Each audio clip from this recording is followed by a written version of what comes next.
प्रिय विद्यार्थियों, वंदे मातरम। एक प्रेरक मुलाकात में आज हम आपकी मुलाकात करवाने जा रहे हैं नेहा छींपा से।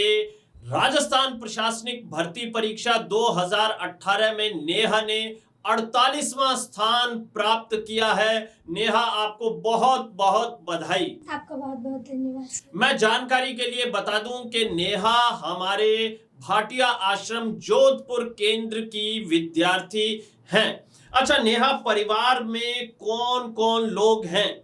सर, मेरे परिवार में माता पिता और हम 4 भाई बहन हैं। तो आपके पिताजी क्या काम करते हैं? पिताजी प्राइवेट अकाउंटिंग करते हैं और मम्मी सिलाई करते हैं। ठीक है नेहा, बिल्कुल।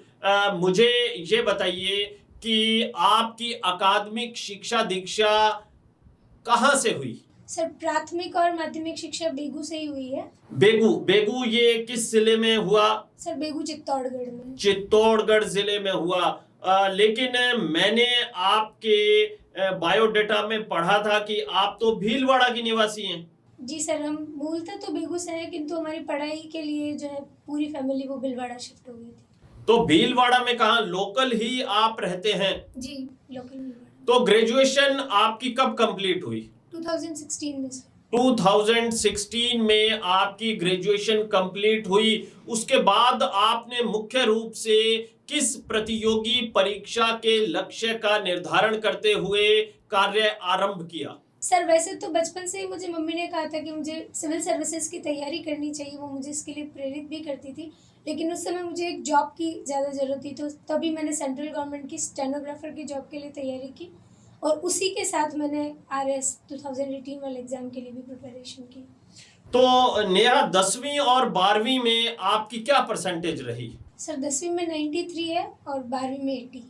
बहुत बढ़िया नेहा। और 12वीं में आपके सब्जेक्ट्स क्या थे? Sir, physics, chemistry and maths. और उसके बाद आपने ग्रेजुएशन में क्या सब्जेक्ट्स रखे? सर, फिजिक्स, केमिस्ट्री और मैथ्स ही थे।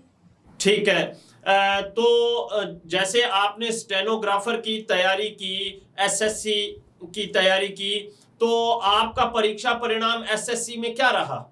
सर, SSC स्टेनोग्राफर का हमने दिया, जिसके लिए अभी हम इनकम टैक्स अहमदाबाद में जॉब कर रहे हैं। ठीक है, मतलब वर्तमान में आपकी पोस्टिंग अहमदाबाद में है। जी सर। अच्छा, भाटिया आश्रम के जोधपुर केंद्र से आपका जुड़ाव कैसे हुआ? सर, प्रीलिम्स की तैयारी मैंने खुद से की और वो पास करने के बाद मैं मार्गदर्शन की तलाश में थी। तो मेरे कुछ फ्रेंड्स हैं, वो पहले जोधपुर आकर गए थे, उन्होंने मुझे इसके बारे में बताया। फिर फरवरी 2019 में मैं वीरेंद्र सर के संपर्क में आई और उसके बाद मैंने मुख्य परीक्षा की पूरी तैयारी भाटिया आश्रम की जोधपुर शाखा के मार्गदर्शन में ही की। तो वीरेंद्र सर के बारे में तो ये कहा जाता है कि वो तो बहुत ही सख्त हैं, अनुशासन प्रिय हैं, पुराने फौजी हैं। तो आप उनके बारे में क्या कहना चाहेंगी? जी सर, बिल्कुल, वो अनुशासन प्रिय है और जिन स्टूडेंट्स के अच्छे मार्क्स नहीं आते वो उनको डांटते भी और बहुत डिसिप्लिन मेंटेन करके रखते हैं। पहली बार जब हम आए थे तो उन्होंने हमसे भी कहा कि आपके टेस्ट की परफॉर्मेंस देखी जाएगी, उसी के बाद आपको हम टेस्ट में बैठने देंगे। बिल्कुल, क्योंकि वहाँ हमारे जो संसाधन है वो बहुत सीमित हैं। इस वजह से हमने वहाँ पर बच्चों को सीमित संख्या में रखा हुआ है। हालांकि आप अच्छी तरह से जानती है कि मारवाड़ राजपूत सभा भवन इस काम में हमारा भरपूर सहयोग प्रदान कर रहा है। तो नेहा, कुछ और तस्वीरें भी हैं। इस तस्वीर में मुख्य रूप से कौन आपके साथ हैं? ये मेरे मामा जी हैं सर, पिंक शर्ट में, और ये मेरे ताऊ जी। तो इन्होंने भी आपको बहुत प्रेरित किया होगा तैयारी करने के लिए? जी बिल्कुल सर, मेरे मामा जी हमेशा मुझसे कहते थे कि तू सिविल सर्विसेज की तैयारी कर। वो जब भी मुझसे मिलते तो आशीर्वाद में भी यही कहते, तू अफसर बन, तू अफसर बन। बहुत बढ़िया। निसंदेह परिवार जनों की प्रेरणा से व्यक्ति को एक गति, एक ऊर्जा, एक उत्साह की प्राप्ति होती है। अच्छा, जैसे आप अपनी मम्मी का जिक्र कर रहे थे और आपने अभी पूर्व चर्चा में मुझे ये बताया था कि उन्होंने आपको कुछ चीजें बचपन में ही सिखा दी थी, उनमें पारंगत बना दिया था, जो कि पढ़ाई के संदर्भ में थी। वो चीजें क्या क्या बिंदु हैं, वो हमारे विद्यार्थियों को बताइए। जी सर, मेरी मम्मी ने मेरी पढ़ाई पर शुरू से ही ध्यान दिया। वो मेरे पास बैठकर हमेशा मुझे लिखना सिखाती थी। वो मेरी हैंडराइटिंग हो या मेरी राइटिंग स्किल्स हो, मैं किस तरह से चीज़ें पढ़ती हूँ, उन सारी एक-एक चीज़ पर उन्होंने बहुत माइन्यूटली काम किया। और वही सर मेरे लिए बेनिफिट रहा कि मैं 2019 में जब फ़रवरी में मैंने भाटी आश्रम जॉइन किया, मुझे अपनी राइटिंग स्किल्स पर ज़्यादा तैयारी नहीं करनी थी और मुझे सिर्फ जो सिलेबस आश्रम से मिलता था डेली, उसको तैयार करके एग्ज़ाम देना था। बहुत बढ़िया नेहा। एक बात नेहा ने जो इन्हें इनकी मम्मी ने बताई वो आप तक प्रेषित हो गई है। वो बात है एक तो आपका हस्तलेखन। मैं आपको व्यक्तिगत रूप से मेरे अनुभव के बारे में बता रहा हूं कि कई बार मैं देखता हूं कि 8वीं तक बच्चों के माता पिता बड़े चिंतित रहते हैं कि इसके नंबर कम आ गए, इसका आधा नंबर कैसे कट गया, इसको ये नहीं आता, इसको वो नहीं आता।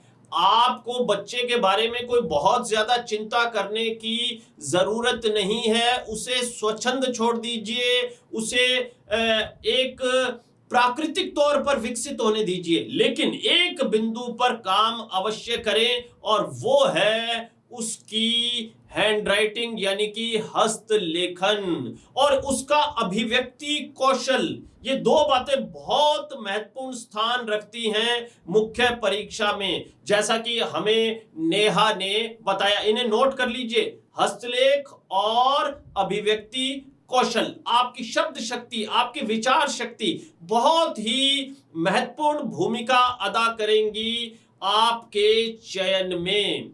अच्छा नेहा, फिर भी ये देखिए, एक बात तो हमने मान ली कि आपका आईक्यू बहुत ही जबरदस्त है। आपने बहुत ही अल्प अवधि में, जहां एसएससी मुझे लगता है कि दक्षिण है तो आरएएस उत्तर है, यानी कि पाठ्यक्रम में मोटे रूप में कोई साम्यता नहीं है और परीक्षा की जो प्रकृति है, जो पैटर्न है, उसमें भी कोई सामंजस्य नजर नहीं आता, लेकिन फिर भी आपने इन परीक्षाओं में सफलता अर्जित की। तो कहीं ना कहीं कोई ना कोई राज होता है, कोई ना कोई गुरु मंत्र होता है जो भावी विद्यार्थियों को मिल जाए तो वो बहुत ही बेनिफिशियल होता है।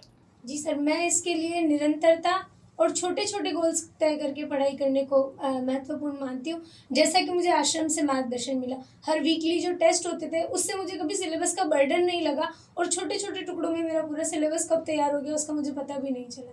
तो वो चीज़ मेरे लिए बहुत बेनिफिशियल थी। बहुत बढ़िया नेहा। अब आपकी मार्कशीट देखते हैं। आप खुद ही अपने श्रीमुख से अपने अंक बता दीजिए। जी सर, फर्स्ट पेपर में मुझे 109 मिले हैं, सेकंड पेपर में 102, थर्ड में 80 और फोर्थ में 110 है। और साक्षात्कार में कुल आपको कितने अंक प्राप्त हुए? इंटरव्यू में सर 77। 77 अंक, और इस तरह से कुल अंक हो गए 479.25 और रैंक रही आपकी 48वीं। और अब आप बन गए हैं राजस्थान प्रशासनिक सेवा के अधिकारी, अगर देसी भाषा में बोलूं तो एसडीएम। आश्रम की रवायत है नेहा, परंपरा है कि हम एक कनिष्ठ अधिकारी को एक वरिष्ठ अधिकारी के सुपुर्द करते हैं ताकि वो मार्गदर्शन ले सके, प्रशासनिक जो गुण हैं वो सीख सके, प्रशासन के व्यवहारिक पक्षों को समझ सके, एक ईमानदार, संवेदनशील और सकारात्मक दबंग व्यक्तित्व के रूप में राज्य के निर्माण में, विकास में अपनी भूमिका अदा कर सके। और हम आपको सौंप रहे हैं एसडीएम रावत सर शिवा चौधरी को। आप आश्रम की ही विद्यार्थी हैं और 2016 में चयनित हुई हैं। तो देखते हैं वो आपके बारे में क्या कहती हैं और आपको क्या बताती हैं। गुरुजी के चरणों में सादर नमन। मैं श्रीमती शिवा चौधरी, आरएस 2016 में मेरा भाटिया आश्रम से चयन हुआ था और वर्तमान में हनुमानगढ़ जिले के रावतसर में उपखंड अधिकारी के तौर पर पदस्थापित हूँ। और जैसा कि आश्रम परिवार की एक अनूठी परंपरा रही है कि यहाँ पर हमेशा अग्रजों द्वारा अनुजों को प्रोत्साहन मार्गदर्शन दिया जाता रहा है। तो उसी परंपरा को निभाते हुए सर ने जो नेहा छिंपा जी हैं, जिनका RS 2018 में 48वीं रैंक के ऊपर चयन हुआ है, तो उनको उनकी एक जिम्मेदारी मुझे दी है। तो मैं सबसे पहले नेहा छिंपा जी को उनके चयन होने पर बहुत सारी शुभकामनाएं देती हूँ। और इसके साथ साथ मैं उनको कहना चाहूँगी कि अपने साथी जो अर्जुन हैं, मुझसे अग्रज मेरे साथी, और उसके अलावा सर का आशीर्वाद हमेशा अपने साथ है। तो मैं आपकी जो भी क्वेरीज होंगी उनको सॉल्व करने का हर संभव प्रयास करूँगी। आप किसी भी वक्त जो है मेरे कार्यस्थल पर भी पधार सकते हैं, मुझे कॉल कर सकते हैं। और एक बार पुनः आपको बहुत बहुत बधाई और शुभकामनाएं, और सर को पुनः जो है मेरा प्रणाम। बहुत बहुत धन्यवाद शिवा दीदी। मैं आपसे आश्रम के मूल्यों को सीखकर उनके अनुरूप कार्य करने का पूर्ण प्रयत्न करूंगी।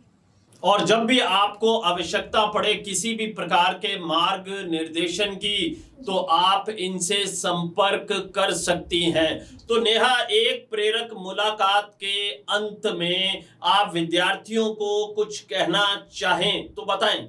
जी सर, बिल्कुल। मैं ये कहना चाहूँगी कि उन्हें छोटे छोटे गोल सेट करके अपने लक्ष्य की तरफ बढ़ना चाहिए।